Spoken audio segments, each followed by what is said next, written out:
Muito bom dia a todos. Quero primeiro cumprimentar aqui o Jorge Cajuru, o senador Sérgio Petacão e todos os demais presentes aqui, agradecer a oportunidade de me darem voz e de me concederem esta possibilidade de dar a minha versão dos factos.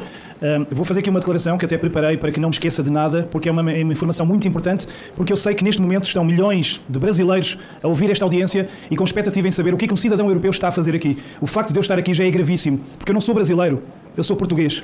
Eu não deveria estar aqui. Eu não deveria ter gasto imenso dinheiro para ter que estar aqui a defender a minha honra e a mostrar a versão dos factos de uma situação que eu passei e que não merecia ter passado. A situação ocorrida a 25 de fevereiro foi uma vergonha, e eu posso afirmar que foi uma vergonha que envergonha os brasileiros. Porquê? Porque eu recebi milhares de mensagens de brasileiros, de pessoas de bem, que me disseram, que me pediram desculpa. Pessoas importantes, desde senadores, deputados, pessoas do povo. Sérgio, desculpe pelo que lhe fizeram. Sérgio, desculpe ter sido tratado como um criminoso. E por isso mesmo é que eu posso afirmar que foi uma vergonha, porque foram os próprios brasileiros que o assumiram e que me pediram desculpa. E não foi apenas uma vergonha, mas também um incidente diplomático entre Portugal e Brasil, um país irmão, que ainda ontem comemoramos a descoberta aqui do Brasil. E só não teve mais repercussão este incidente diplomático porque, na altura, o primeiro-ministro de Portugal era um governo socialista que andou a fazer o L e que abafou completamente o caso. Porque se fosse hoje, com o governo da direita que está lá agora em Portugal, as coisas teriam sido muito, muito diferentes. E nesse aspecto, deixem-me relembrar, quem não sabe, esse governo de esquerda lá em Portugal caiu por corrupção. É incrível, as coincidências são incríveis. Mas como eu dizia, além de uma enorme vergonha, além desse incidente diplomático, esse episódio foi uma clara violação dos meus direitos enquanto cidadão livre. Porque depois de uma longuíssima e cansativa viagem de quase 10 horas, mal dormido, em jejum, tiraram-me o passaporte, levaram-me para dentro de uma delegacia, interrogaram-me várias horas sobre assuntos políticos e trataram-me como um criminoso. E eu fui o único, num terminal que tinha milhares de pessoas, todos entraram, apenas o português ficou retido. Um terminal que tinha milhares de pessoas antes, passados 30 minutos eu estava sozinho, um silêncio ensurdecedor, sem saber o que é que me ia acontecer. Se me iam prender, se me iam deportar, se me iam levar para uma carrinha, o que é que me ia acontecer? Senti medo de não voltar a ver a minha família e de não voltar a ver os meus filhos. Como é possível eu, português, sentir isso a entrar num país como o Brasil? Eu ter tido medo, eu ter chorado sozinho naquele aeroporto? Não entendo. Mas o mais inacreditável é que nesse interrogatório perguntaram-me tudo, menos as questões habituais que deviam ser perguntadas numa imigração. Em nenhuma altura, e retenham esta informação, em nenhuma altura me perguntaram nada sobre o visto de trabalho. Nada. A palavra visto não consta sequer do relatório do delegado. E essa foi a justificação que a Polícia Federal deu no próprio dia, num comunicado feito à pressa a dizer que não. O Sérgio foi levado para a delegacia por um procedimento padrão para conferir se ele tinha visto. Mentira, nem sequer mencionaram a palavra visto. E eu tenho a prova desse interrogatório, tornei-a pública, dei até aos senadores, está público, não encontram lá, podem procurar em todo o relatório, não está lá a palavra visto. E, portanto, não foi um procedimento padrão, como o delegado disse aqui neste lugar, foi um procedimento padrão para ver se eu tinha visto. Não foi, porque na chegada lá, como eu disse, éramos centenas e eu fui o único que fui sujeito a isto. E atenção que o delegado aqui, quando aqui esteve o delegado da polícia, e eu assisti a essa declaração que ele esteve aqui, ele admitiu que afinal eu já estava a ser monitorizado desde Portugal e que afinal não tinha nada a ver com o visto. Foi admitido aqui, portanto foi admitido aqui em pleno Senado que o comunicado da Polícia Federal no dia 25 de fevereiro foi falso, assente num falso pressuposto. E portanto eu quero aqui perguntar como é que é possível uma instituição tão valorosa, com tanta gente de bem que eu conheço, muitos polícias federais maravilhosos, como é que uma instituição publica um comunicado falso no dia 25 de fevereiro. Isso não, eu tenho que bater nesta tecla, porque não podemos esquecer, foi falso. Não me perguntaram nada sobre o visto. Portanto, mentiram nesse dia 25. Eu sei que não gostam da palavra mentira, mas não há outro verbo, não há outro adjetivo para isto. Quero também dizer-vos que quem mente é porque está a fazer algo de mal. Eu, se tiver que mentir, é porque eu não estou a fazer as coisas bem. E para a Polícia Federal ter tido que mentir à pressa naquele dia 25, é porque algo de mal estava a fazer. E nessa questão do visto, eu volto a dizer que está comprovado no documento assinado pelo relatório, essa questão nem sequer se aplicava a mim. Porque eu, como cidadão português, eu podia entrar livremente no país, tinha 90 dias para estar aqui. Eu nem sequer vinha contratado por nenhuma entidade. Não se aplicava. Ou seja, além da violação que me foi feita da mentira que foi proferida no dia 25, mostraram desconhecimento da própria lei brasileira. Como é que é possível uma delegacia num aeroporto internacional onde eles próprios não sabem a lei? Não se aplicava a mim a questão do visto, nem sequer de perto. Portanto, isto é gravíssimo, estamos a falar de uma Polícia Federal respeitada, com tanta gente de bem, e de uma potência que é o Brasil. O Brasil é do tamanho do continente europeu, quase, se for preciso, de imensos países. É uma potência. Não consigo entender. Fizeram isto a mim, que sou um simples repórter português, independente, e fizeram isto pelas minhas opiniões.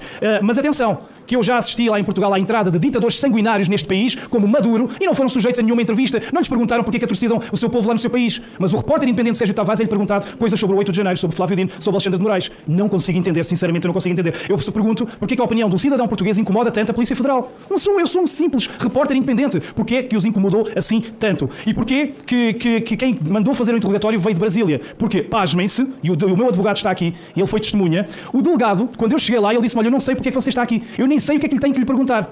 Está aqui a minha testemunha. Ele disse-me: eu estou à espera de um telefonema de Brasília onde me vão dizer as perguntas que lhe têm que ser feitas.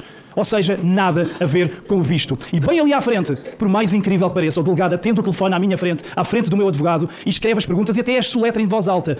8 de janeiro, de Flávio Dino, urnas eletrónicas. E eu estava a assistir aquilo de forma surreal. Que é isto? Um delegado que nem sabe o que é que eu estou aqui a fazer. Em que país é que eu vim parar? Eu não estava a acreditar. E repito, em jejum, mal dormido, há 4 horas, tratado como um criminoso naquela sala onde se tiram as fotografias de lado e de frente onde estão os criminosos. Acabado de chegar a um país como o Brasil. Está aqui a prova. Podem ler, eu poderei passar este documento, não encontram aqui a palavra visto. Então, as questões foram: Sérgio, o que é que você pensa sobre os atos do 8 de janeiro?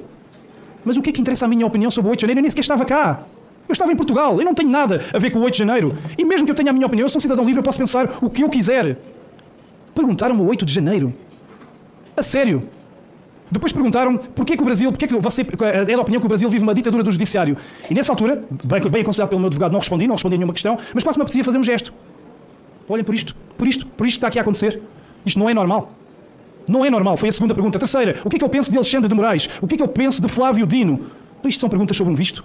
Flávio Moraes e Alexandre. O que eu penso de Alexandre de Moraes? O que eu quiser. Eu sou um cidadão livre. Eu penso o que eu quiser. Eu penso ao Flávio Dino o que bem me apetecer. Da mesma maneira que eu penso do meu Presidente da República, Marcelo Rebelo de Sousa, o que bem me apetecer. Eu sou um cidadão livre. A Polícia Federal não tem nada a ver com o que eu penso sobre eles. Nada a ver. Sobre imensas outras questões aqui da atualidade política que eu nunca irei entender. Para mim foi, e para terminar, pura perseguição política. Eu tenho a certeza que se eu em Portugal tivesse uma opinião ao contrário, se eu andasse a dizer que Bolsonaro era corrupto, se eu andasse a dizer que ele devia ter sido assassinado com a facada, se eu andasse a dizer que Lula nunca me roubou, se eu dissesse isto, eu tenho a certeza que eu tinha entrado no aeroporto sem problema nenhum. Eu tenho a certeza absoluta.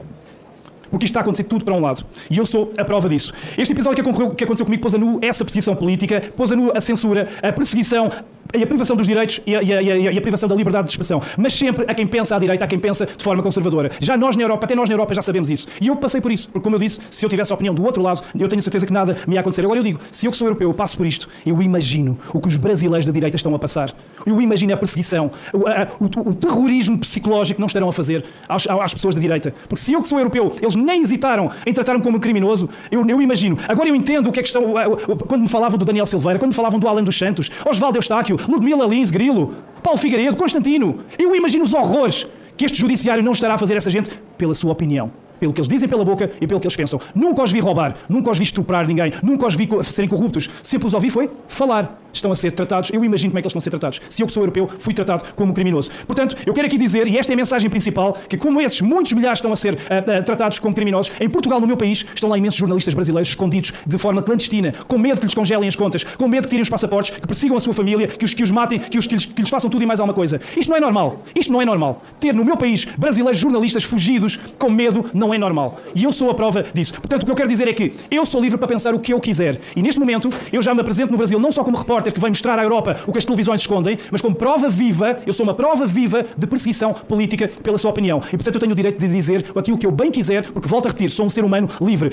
E afirmo, aqui no Brasil está um regime que é uma ditadura e é um regime cobarde, porque quem censura os outros é cobarde. A censura é a arma dos cobardes. A mim, no dia 25 de fevereiro, quiseram-me intimidar, quiseram-me assustar, quiseram-me cancelar, quiseram-me deportar. Eu tenho informações que o grande objetivo era deportarem-me de volta, quiseram-me impedir de mostrar aquilo que as televisões não quiseram mostrar, porque as televisões em Portugal não mostraram nada sobre o 25 de fevereiro em São Paulo. Teve que ser o Sérgio Tavares a mostrar ao mundo inteiro. Portanto, quiseram impedir-me de fazer o meu trabalho de repórter independente. Não queriam que eu viesse mostrar essa manifestação, não queriam que eu viesse mostrar a ditadura, dar voz a quem está a ser alvo da perseguição, da censura, não queriam que eu mostrasse a vergonha a que se chegou em 2024 a este país. Eu peço desculpa, meus irmãos brasileiros, por estar a dizer palavras tão fortes, mas não encontro outros adjetivos. Eu peço desculpa, eu amo este país porque tenho aqui já uma família que me tem recebido como um herói, como um irmão. Amo muito, muito este país, mas não tenho outra palavra que não seja vergonha. Este país está a bater no fundo, está em um desespero onde os brasileiros já veem em mim quase a sua voz na Europa. Imaginem bem o desespero deste povo, onde um português sozinho já é a esperança de tantos milhares. Por isso é que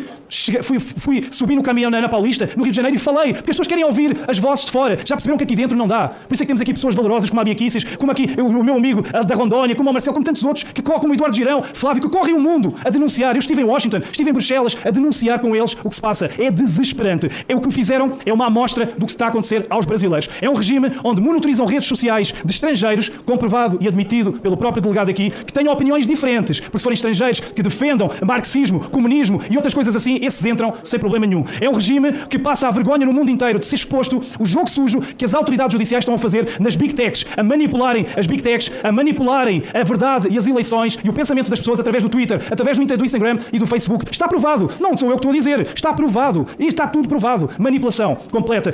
Mais, fizeram também com o seu braço armado com a imprensa. Sabemos o que é que aconteceu nas eleições de forma tendenciosa aqui. E é sempre para a direita, sempre para a direita. É um regime que castiga pessoas inocentes com penas de prisão de 17 anos para crimes orquestrados por eles próprios. Eles próprios. E sim, estou a falar do 8 de janeiro. Por mais que tentem esconder os infiltrados, que apaguem imagens do 8 de janeiro, que mintam, a verdade prevalece sempre. Não vão conseguir esconder. E até em Portugal já sabemos que o 8 de janeiro foi orquestrado por eles próprios, que deram água aos próprios infiltrados, abriram as portas e abriram caminho para uma das maiores ciladas e vergonhas da história. Eles agora sabem que estão a ser expostos. Eles sabem o que fizeram nesse dia e por saberem o que fizeram nesse dia que fizeram questão de me interrogar sobre o 8 de janeiro. Está aqui.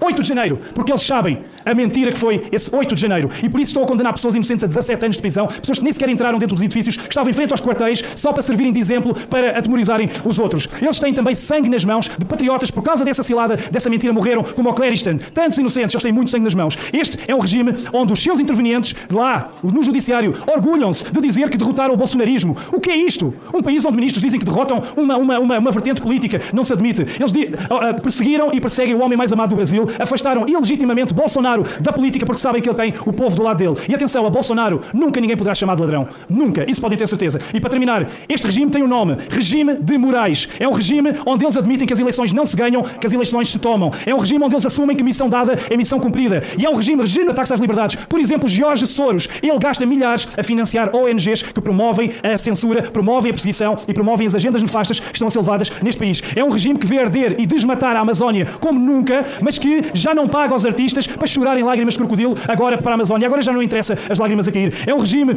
onde os senhores de preto assumem que antes de existirem as redes sociais, eles eram felizes e não sabiam. Não sabiam porquê? Porque nessa altura o povo não tinha voz, eles eram felizes porque não eram expostos. E termino dizendo que é um regime que faz aberturas ilegais de inquéritos, não dá acesso aos próprios advogados a esses inquéritos, promove prisões sem crime no Código Penal e sem julgamento. E por último, o que me aconteceu a mim foi uma transgressão do artigo 5 da própria Constituição do Brasil, que garante o direito ao livre pensamento e opinião. E não vou perdoar e vou até às últimas consequências processar a Polícia Federal, porque foi dito aqui que eu apoio atos golpistas. Nunca encontrarão essa prova, ninguém apoia atos golpistas e para já não houve golpe nenhum. Houve sim a maior farsa e fraude, a maior cilada que o povo brasileiro já sofreu. Muito obrigado. Meu Deus do céu.